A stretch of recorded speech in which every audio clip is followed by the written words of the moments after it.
Misterios científicos radiofónicos. Alimento para mentes inquietas en estéreo. Historias naturales. Investigaciones peculiares. Descubrimientos sorprendentes. Narraciones desde las fronteras del saber colectivo que le ponen sabor a la semana. Porque a fin de cuentas la ciencia que no es comunicada es ciencia condenada al olvido. Amasemos juntos esa materia gris y hagamos bullir el elixir del conocimiento. Bienvenidos a Masaje Cerebral de Reactor. Buenas tardes, tengan allá afuera todas y todos. Bienvenidos y bienvenidas al Masaje Cerebral. Este es su programa casi semanal de cocina, pero donde preparamos el guiso del conocimiento. Yo soy Andrés Cota Iriart de la Sociedad de Científicos Anónimos y estoy con... Yo soy Claudio, mi queridísimo Cota. Qué chido volvernos a encontrar en este masaje cerebral aquí en Reactor 105. Como ustedes bien saben, pues ocurre quincenalmente. Es por eso que es casi semanal. Casi semanal. Poco a poco. Pero bueno, también pueden ir encontrando, para los programas que se hayan perdido, episodios pasados o episodios que quieran revivir, los pueden buscar en Spotify o en la plataforma de su preferencia, ¿no? Estamos subiéndolos, intentando que sea uno semanal en vivo, uno semanal sube, pero bueno, se está arrancando y aceitando la maquinaria, entonces a veces habrá, ¿no?, huecos. Pero por lo pronto, un miércoles sí, un miércoles no, eso sin falla, nos escuchamos aquí a las 6 de la tarde. Exacto. Y hoy, como es miércoles y son las 6 de la tarde, tenemos episodio con temática nueva que, si no mal entiendo, ya lo tenías medio planeado, pero además coincidió con las peticiones de El Respetable, que son ustedes quienes nos escuchan. Sí, por supuesto, Claudio, y es que creo que está excelente que nos propongan cosas. ¿Qué les interesa? ¿Qué les gustaría escuchar? Yo no soy experto de casi nada, ¿no? Pero sé poquito de muchas cosas y me gusta investigar. Me doy a la tarea de investigar aquellas cosas de las que desconozca, porque recuerden que todo de lo que hablamos aquí en el Masaje Cerebral es información corroborada, asegurada y de buenas fuentes. Pero también, mira, lo que vamos a hablar hoy viene de Gabriel Saldívar, @Jerico1319, gracias por escucharnos hace 2 semanas, Jerico, y nos dijo que estaba pensando en, pues estábamos hablando de las Galápagos, ¿no? Por si escucharon ese programa y por si no, para que lo busquen en las plataformas. Decía, ¿no te parece buen tema la pregunta si de verdad existe el eslabón perdido en la evolución humana? Me parece un excelente tema. Y eso lo escribió justamente al hashtag Masaje Cerebral, para que ahí nos escriban sus preguntas, peticiones, quejas, mentadas, lo que quieran. Ahí se pueden comunicar con nosotros, tal como, de una vez aprovechamos, Karina, ¿no? @oblecari nos pidió que si podamos hablar de felinos. Y les voy a decir que pronto, cuando volvamos a cabina, tendremos a veces invitados, ¿no? Cuando estemos en vivo, Claudio y yo, pues podemos tener un invitado a distancia. Y entonces, desde cabina, y entonces tener expertos y expertas de distintos temas, ¿no? Chidísimo. Y entonces tendremos el de felinos, pero hoy es, pues no sé si es tanto eslabones perdidos como eslabones encontrados, ¿no? Ok. Vamos a estar hablando de piezas que se van encontrando en el registro fósil y que poco a poco nos permiten ir armando este gran rompecabezas de la evolución humana, nuestro árbol filogenético. ¿Quiénes somos nosotros, finalmente? ¿Se llama árbol filogenético? Se llama árbol filogenético o árbol genealógico, ¿no? En realidad el árbol filogenético pues te habla de las relaciones genéticas, que pues es digamos, la enervadura de ese árbol genealógico. El árbol genealógico es más cortito, es solo una sección pequeña de ese gran árbol de la vida, ¿no? Que florece en este planeta, o ha florecido en este planeta.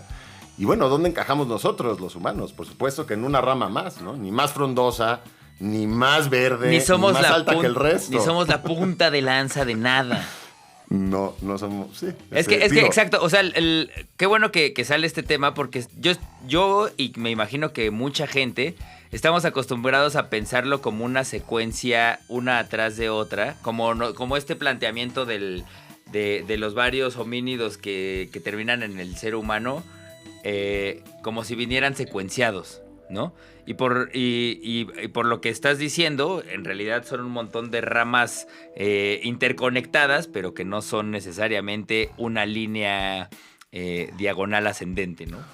Por supuesto, ni triunfalista, ¿no? Ni la evolución es que lo que va perdurando era mejor que el resto. O sea, a lo mejor resultó más apta en ciertos parámetros, ¿no? De las presiones evolutivas, pero digamos, no se va haciendo como que lo que va quedando y lo que hay ahorita es el pináculo, ¿no? De la evolución. Eso hay que olvidarlo de una vez.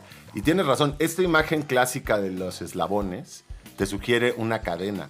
Y una cadena, pues, suele ser lineal, ¿no? Claro. Y es como que un eslabón va dando cabida al siguiente. Y en realidad la evolución dista mucho de esa figura, digamos, gráfica. Es más bien un borlote de pruebas y errores, ¿no? Sería más como unas bolas de estambre entremezcladas y prueba por aquí, prueba por allá, y algo medio que resulta y entonces perdura por un tiempo. Recordemos que todo además son cosas pasajeras, ¿no? Las especies, a veces como nuestra existencia es bastante efímera, nuestro marco temporal es muy corto, tenemos esa idea que lo que hay ahora es como lo que se va a quedar, pero lo normal es que las especies tengan épocas de existencia y luego se vayan extinguiendo. A lo mejor en temporadas mucho más largas, ¿no? Que lo que está pasando ahora con el Homo sapiens aquí, poniendo su granito de arena. Pero bueno, lo que se espera es que casi que cualquier especie viviente pues, tenga un tiempo delimitado, ¿no? Sí, de alguna u otra manera. Pero mira, tienes razón en una cosa, que es que también hoy en día tenemos una visión muy acotada de la realidad, que es que estamos de alguna manera solos y solas como especie, ¿no? El Homo sapiens, los humanos, no tenemos especies hermanas, pareciéramos únicos. Ah, ok. Y esa es un poco la idea que quizá ha ido permeando en que somos esta cosa tan especial, ¿no? La cereza del pastel, si quieres, ¿no? El pináculo de la evolución biológica. Que todos nos andamos sintiendo únicos. Pues sí, porque como estamos solos, digamos, en nuestro género, no hay otras especies hermanas dentro de nuestro género ahorita, pues nos da esa pauta de que somos únicos. Pero lo normal en zoología, en casi cualquier grupo de seres vivos, es que haya varias especies que explotan un nicho ecológico similar y que son especies análogas, ¿no? Vean a los elefantes, pues no hay una especie de elefante, hay 4 o 5.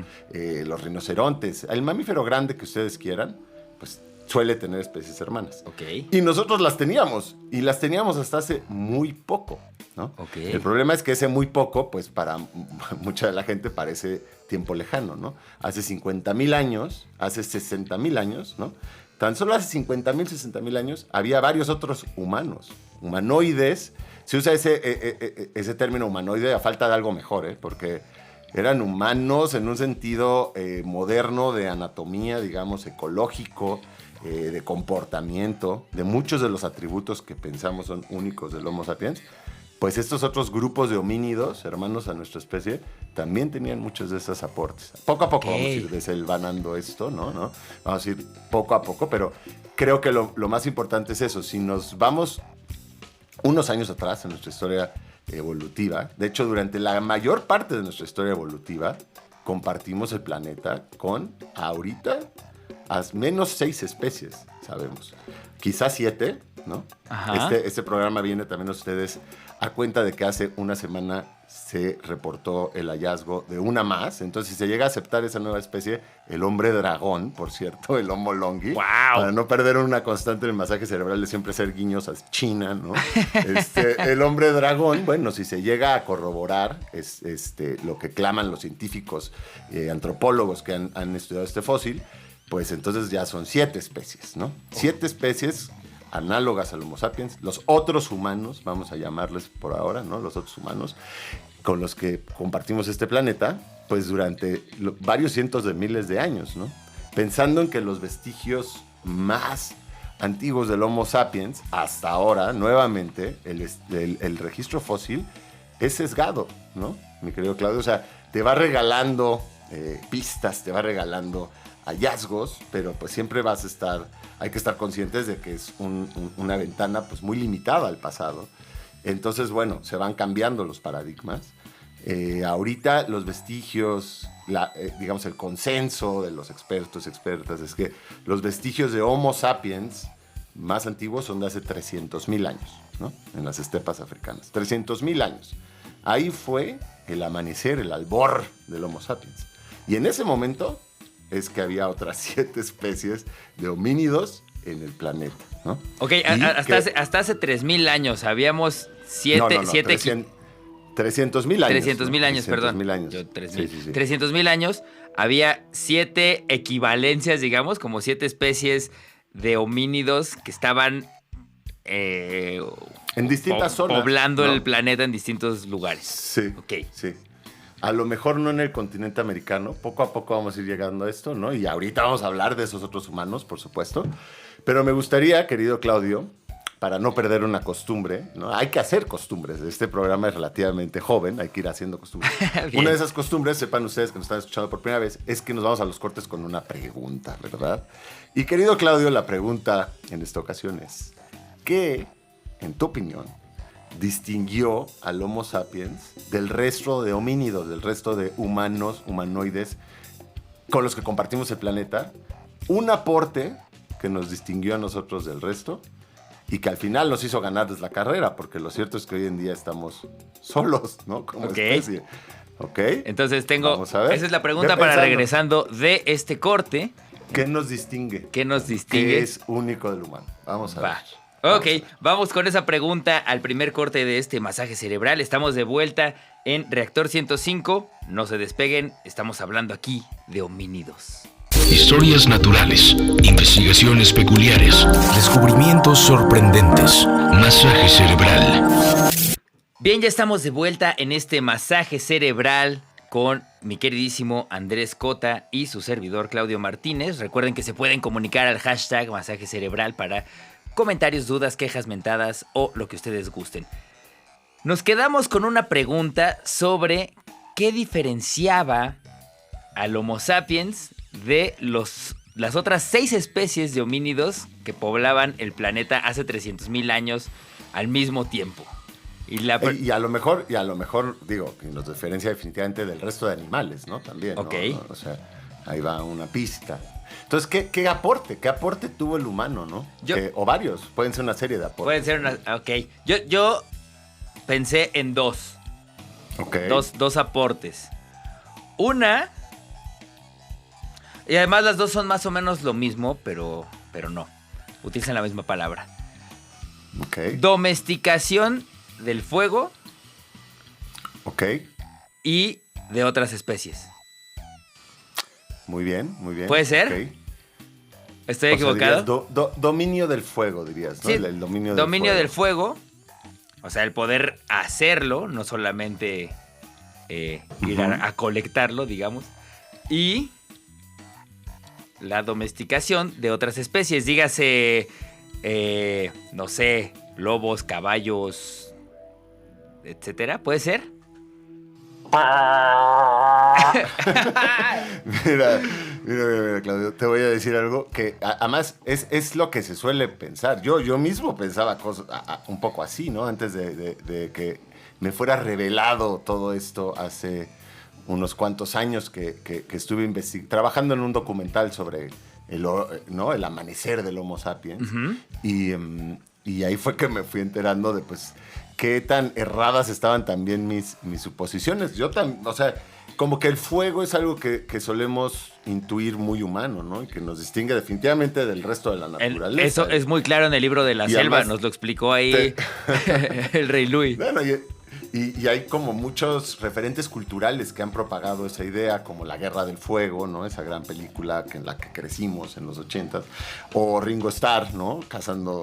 Friendo huevos de pterodáctilo de dinosaurio. En su propia película del hombre de las cavernas.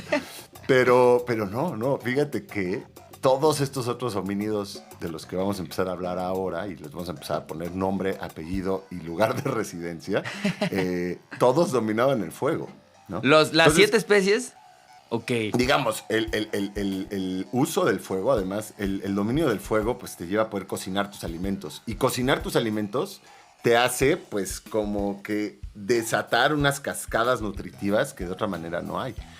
No sé si ustedes sepan allá afuera, pero cuando hay incendios forestales, en las selvas o en algunas áreas donde hay, pues, primates grandes, los chimpancés, por ejemplo, se aproximan después del incendio a recoger animales que se hayan quedado calcinados y se los comen.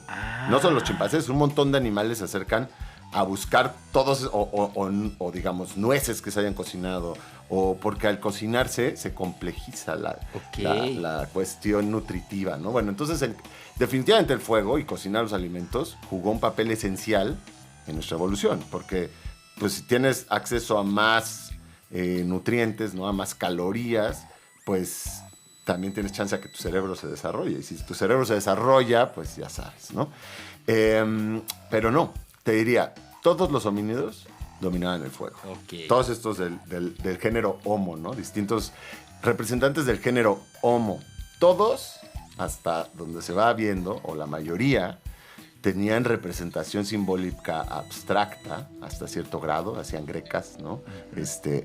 Todos enterraban a sus muertos, lo cual te hace suponer que quizá protegían al cadáver de animales carroñeros, pero a lo mejor también ya empezaban a tener un acto ritual. ¿Qué pasa después de la muerte? Ya tenían rituales.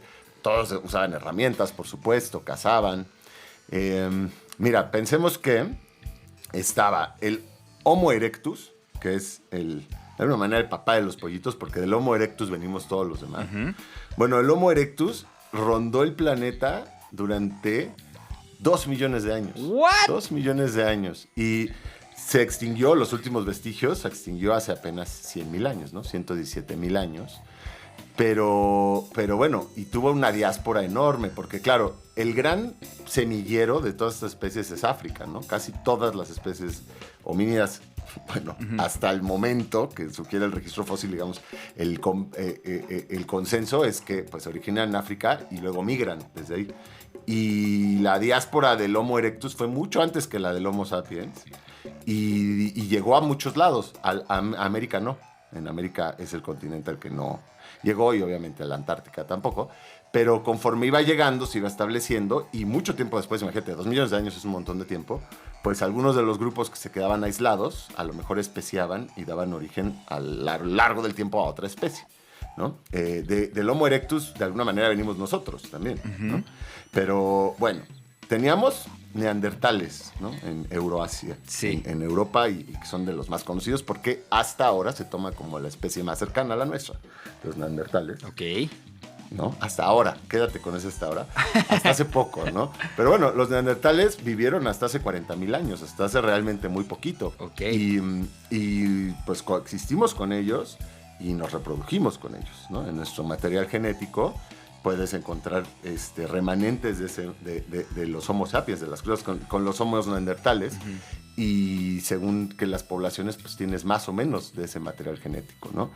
En Flores, en la isla de Flores, en Indonesia, en las islas de Indonesia, había un humano pequeñito, el hobbit le llaman, uh-huh, que es el Homo florescensis, ¿no? El hombre de flores, que vivió hasta hace 50,000 años, Claudio, hasta hace 50,000 años, y medían 1 metro y pesaban más o menos 30 kilos, ¿no? O sea, esto lo haces, uh-huh, como con pura comparación anatómica, ¿no? A raíz de los huesos que encuentras, pues especulas un poco cómo era el organismo, y no es tan descabellado en el caso de los homínidos, pues son muy similares a los de nosotros, ¿no? Pero entonces estaban los pequeños hombres de Flores. Esto sí no los había escuchado nunca. A los cuales quizás se los comieron los dragones de Komodo, ¿no? Pueden pensar que en Flores hay dragones de Komodo.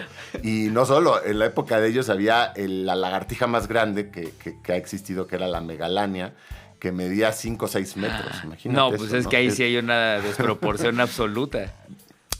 Pobres, ¿no? Pero bueno, en Filipinas esos son los últimos descritos hasta ahora, repito, Homo luzonensis, ¿no? Que también eran pequeños, ¿no? Y que tanto los de Flores como los luzonensis se extinguieron más o menos en la misma época, hace 60,000 años, 50,000 años. Okay. ¿Qué pasó en ese momento? Llegamos nosotros.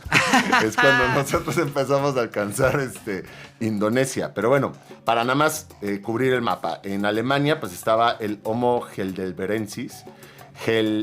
Es difícil pronunciarlo, es heidelbergensis. Heidelbergensis. Bueno, se dice en Alemania porque ahí es donde se encuentra el fósil, ¿no? Todos estos, recuerden, son homínidos que conocemos a veces por un solo fósil, a veces por una serie de fósiles, y generalmente se les denomina pues como la región donde se encontró el fósil, ¿no? Uh-huh. Pero quizá vivían en muchos más lados. En fin, También estaba los denisovanos, ¿no? Los denisovanos, que todavía ahorita están en un momento, esos son de Siberia y en el Tíbet ha habido fósiles, y es un momento todavía en que hay cierta confrontación entre distintos grupos de expertos, expertas, de si esos eran un grupo, una especie aparte, o eran quizá una subespecie, ¿no? Están en eso, pero bueno, los denisovanos también nos mezclábamos con ellos. Sea como sea, también nos mezclamos con ellos. Bueno, ahí está más o menos el mapa de los otros humanos. Oye, espérame. Muchos de los... No, Dime. no sé si me faltó o si lo mencionaste. ¿Mencionaste el Australopithecus? ¿O ese no va? Ese es más viejo. Es que piensa, es un semillero de homínidos.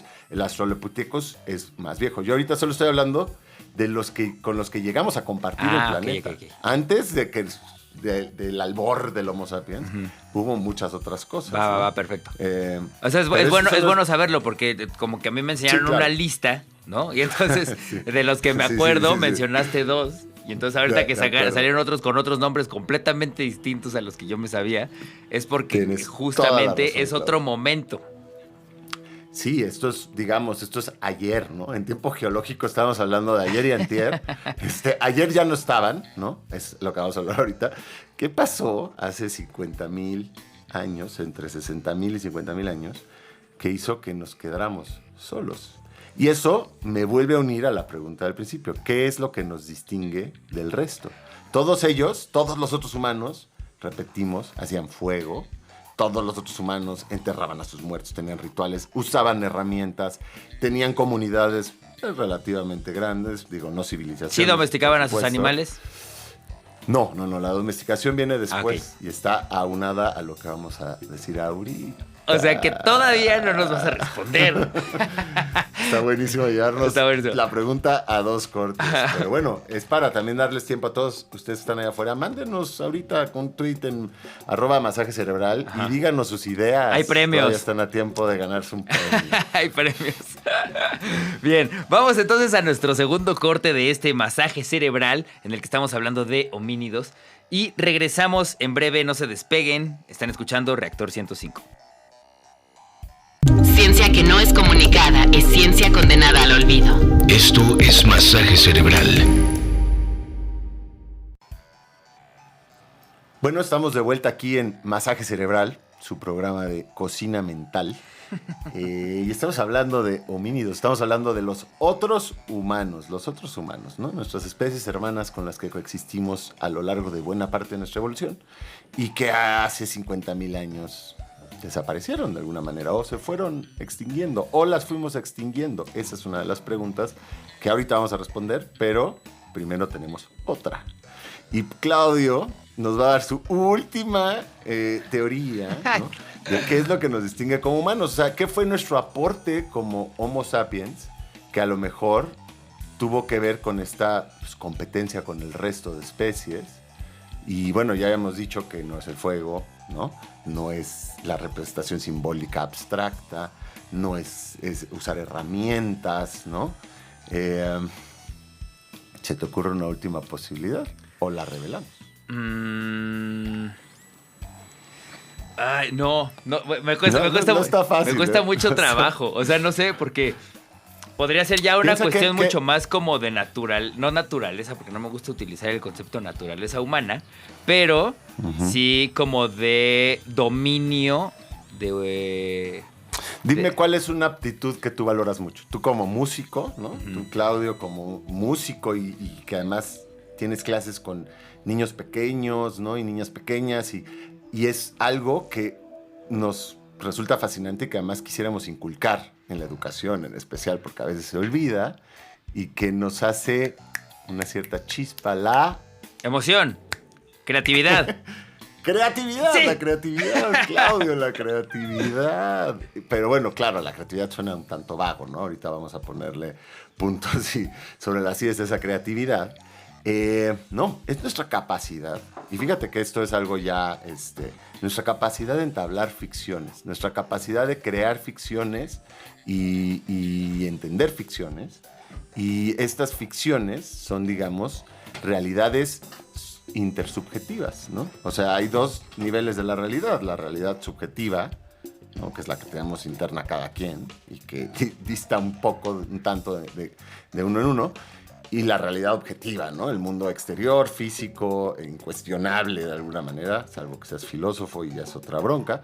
Pero digamos que también los humanos tenemos realidades intersubjetivas. Tenemos una serie, pues, de mitos comunes, ¿no? Tenemos una serie de narrativas que compartimos y que nos hacen establecer consensos y ponernos de acuerdo y organizarnos.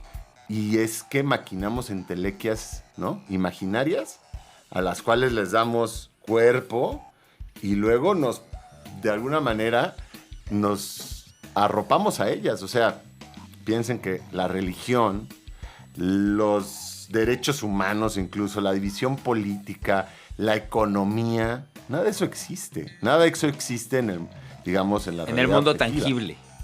Nada existe en la realidad objetiva, en el mundo tangible.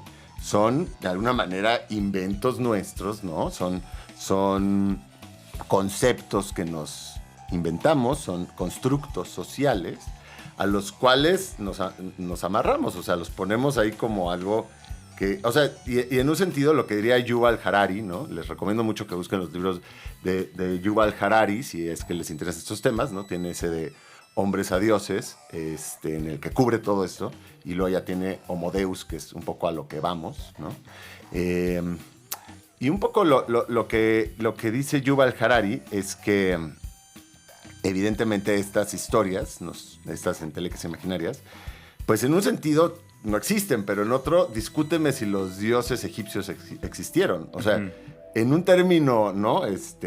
Puro, no existieron Anubis y Osiris y todos ellos, no existieron como tales, pero crearon imperios, ¿no? Esa entelequia imaginaria, el dios Anubis, creó un imperio que duró miles de años.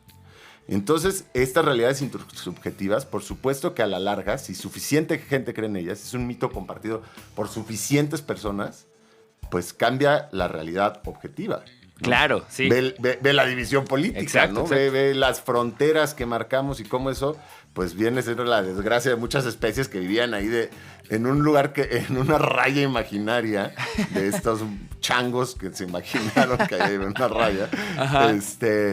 Bueno, entonces, nuestra capacidad de entablar ficciones, nuestra creatividad, ¿no? Evidentemente trajo muchos aportes a nuestra especie, porque si tú puedes empezar a tener este tipo de convenciones, tus poblaciones crecen, ¿no? Ya no necesitas que sean grupos, digamos, consanguíneos, familiares. Las tribus, ¿no? Las tribus, cuando no hay algo así, pues no pasaban de 100, 200 personas máximo.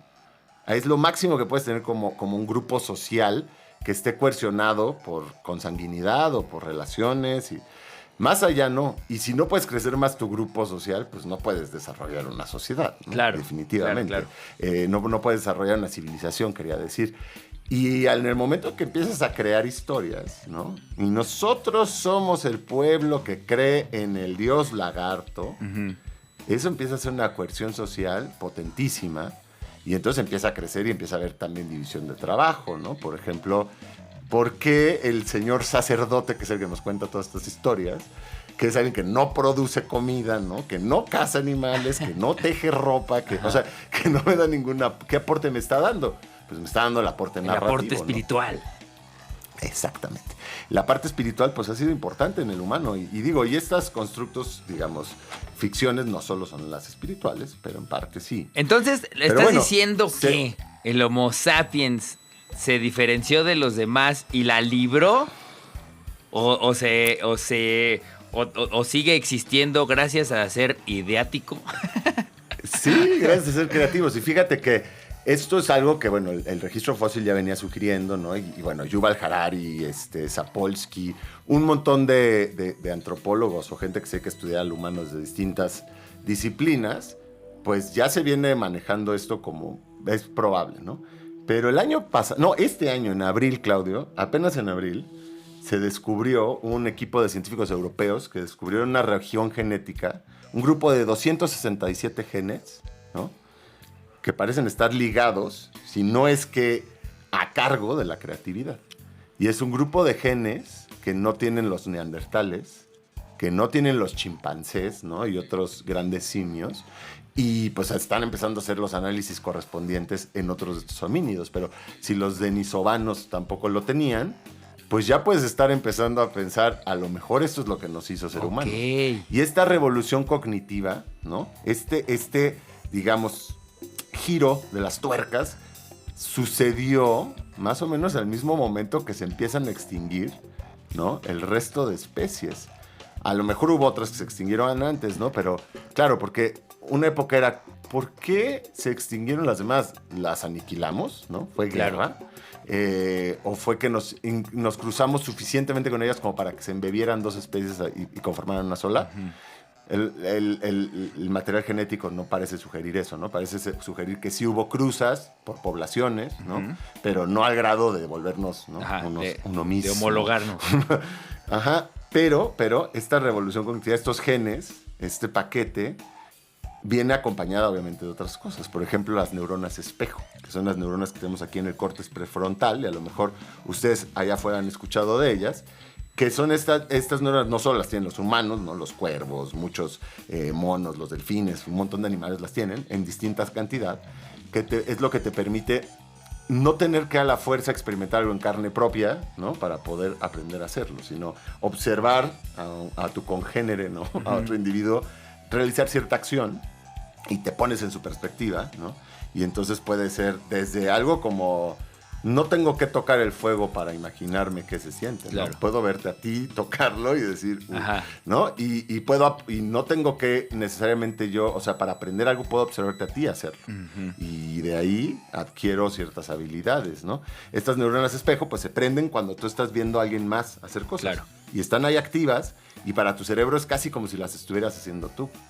Y en los humanos, además, eso va un paso más allá, porque tenemos una especie de simulador cerebral. Porque ni siquiera tienes que ver a alguien más hacer las cosas. Te las pueden contar. Yo te puedo contar algo y tú te lo imaginas. Es decir, ya no se necesita el estímulo para que tú puedas plantearte cómo es, ¿no? Es un poco la empatía, es ponerte en los zapatos del otro, claro, ¿no? Y digo, un poco por eso es que consumimos tantas narrativas, a lo mejor. Pero entonces, esta revolución cognitiva sucedió más o menos en el momento en que empezamos a ganar la carrera al resto y que entonces es una extinción más por competencia. Al final, todas estas especies explotan un mismo nicho, ¿no? Y pues llega esta gran aporte cognitivo de la creatividad, que además tiene muchas otras ventajas, obviamente. Y me deja con una pregunta, ¿sí? Para no perder la...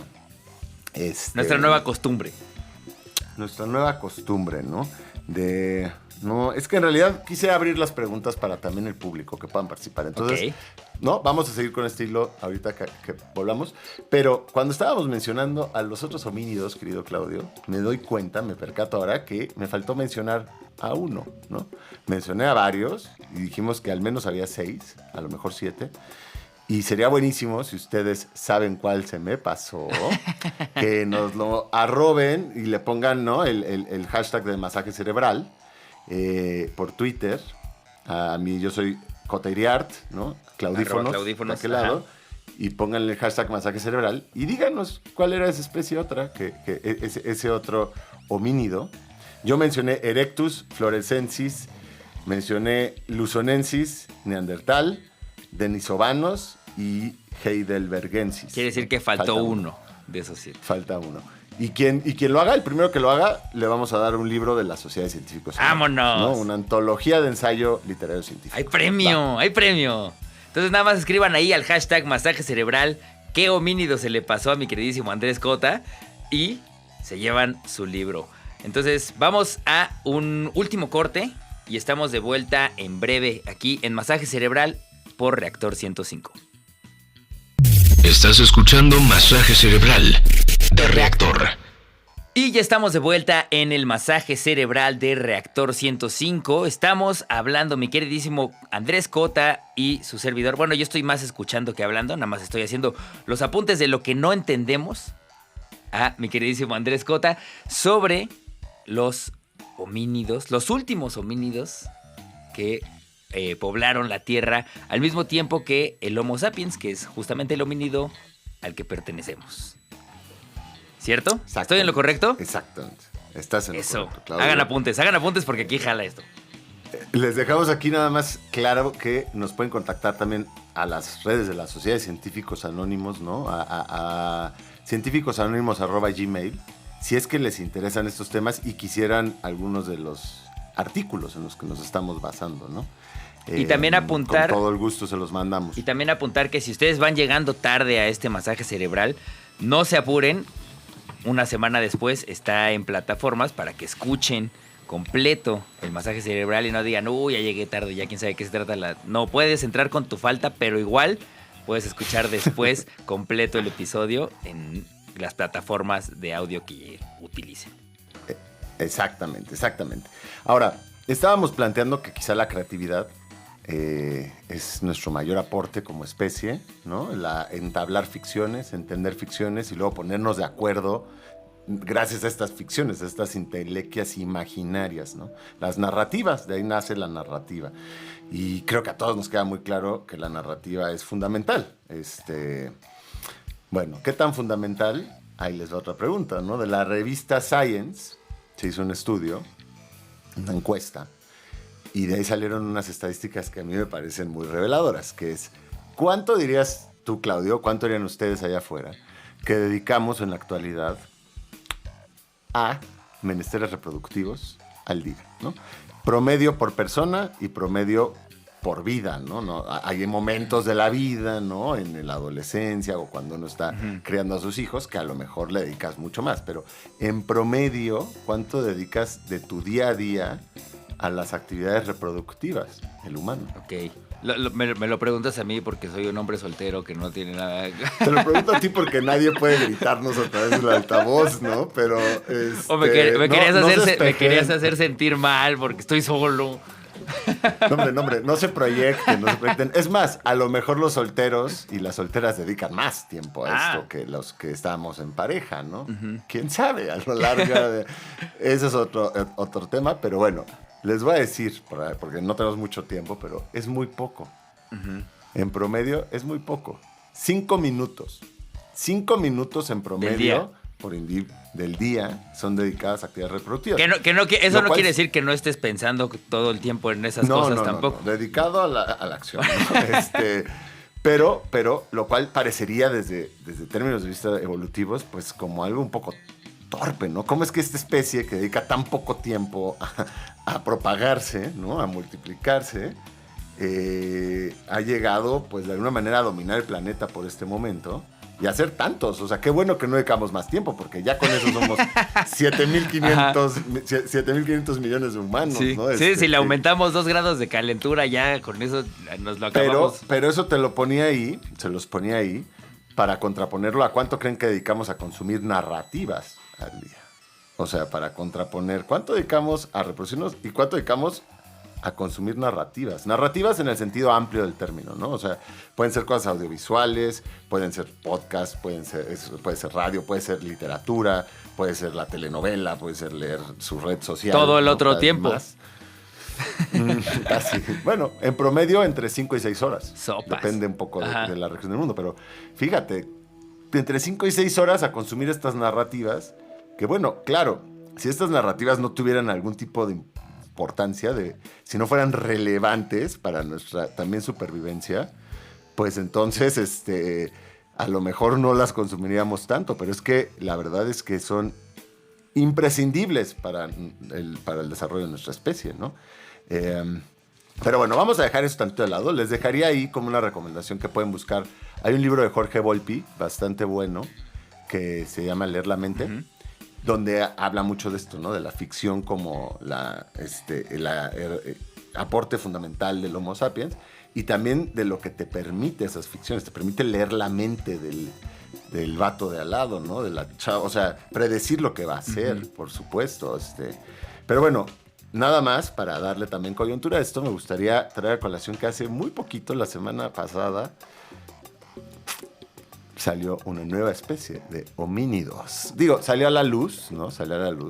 Ya van varios papers, van 3, pero ya ahorita llegó a ese punto en que se propagó y está pues en el periódico de su preferencia, en el medio noticioso de su preferencia, que es el hombre dragón, el Homo longi así descrito, Ajá. porque se encontró este fósil en una región de China, del centro, noreste centro chino, que está adyacente al río Dragón. Y es un cráneo bien bonito, es nada más porque recuerden que muchas veces estas historias se arman a partir de una muela, ¿no? Ajá. O de una espinilla, pero a veces hay cráneos y este cráneo está súper bien conservado. Tiene una historia padrísima porque lo encontraron en 1933, un obrero de una construcción en China, y en ese momento estaba pues la ocupación japonesa. Y entonces este obrero se encuentra un fósil ahí en la excavación. Y a lo mejor supuso que era algo importante porque unos años antes había encontrado al famoso hombre de Pekín, ¿no? Uno de esos fósiles que se volvieron famosos. Y entonces decidió esconder el cráneo porque dijo, yo no se lo voy a entregar a los japoneses, ¿no? Ajá. Entonces lo escondió en un pozo y se quedó en el pozo 85 ¿Es neta? años. ¡Guau! Es neta porque a lo mejor, y esto ya es especulación, a lo mejor cuando se acabó la ocupación japonesa, pues este trabajador le dio algo de vergüenza, humillación, aceptar que había trabajado para los japoneses, Ajá. ¿no? Y entonces dejó escondido el fósil hasta el 2018, en que ya cerca de la muerte, él ya cerca de... ¡Guau! le dijo a su familia, les entregó el fósil a la familia. Imagínate Qué buena historia, Que tu está tío- buenísimo. Que llegue tu tío y te diga, oye, Claudio, acá atrás tengo algo importante, ¿no? Te voy a heredar algo importantísimo. Y, Y salen bueno, con y un sí es muy cráneo así de importante. tío. Y sí es muy importante, Claudio, porque lo que postulan el equipo de antropólogos internacional que está estudiando este fósil no es para menos. Y es que este Homo longi, este hombre dragón, a lo mejor era la especie más cercana a la nuestra. No los neandertales, ok. sino el Homo longi. Eso pues va a estar ahí ¿no? Se va a poner al debate, al álgido debate, ¿no? En ciencia hay ciertas disciplinas en que los debates son más aguerridos que otros, ¿no? En evolución son bastante ya como pesos pesados, Ajá. ¿no? Son peleas no de box, sino como de MMA, ¿no? Pero en el campo de la antropología yo creo que es de los más aguerridos. O sea, se dan con ahorita todo. gracias a este hallazgo va a haber tiro. No, ya está, ya ahorita está el tiro entre quienes... pero bueno, te voy a decir que es que este rompecabezas, ¿no? El humano, pues vamos armando nuestro rompecabezas de nuestro árbol filogenético, de nuestro árbol genealógico, y pues puedes ir haciendo suposiciones también basadas en el material genético. Y ya con el material genético te puede sugerir que hay huecos, ¿no? O sea, ya estamos en un punto de los estudios en que ya no solo dependes de haber encontrado la muela y describir qué especie era, sino que puedes a lo mejor predecir, quizá va a haber una especie que nos falta allí, en esta zona. Ajá.